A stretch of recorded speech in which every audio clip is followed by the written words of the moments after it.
আমি পতাকা নইকো একা, থাকি সবার মনে। ভারতবর্ষের পরিচয় আমি, বিশ্ববাসী জানে।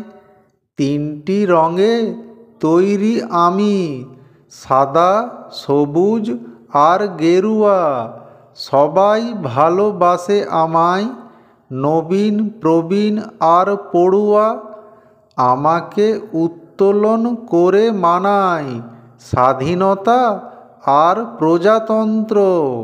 বন্দে মাতরম আর জনগণ গায় এই দুটি প্রধান মন্ত্র। ধন্য আমি ধন্য, কি বলবো আমি মুখে। ভারত মাতাও দিয়েছে ঠাঁই আমাকে তার বুকে।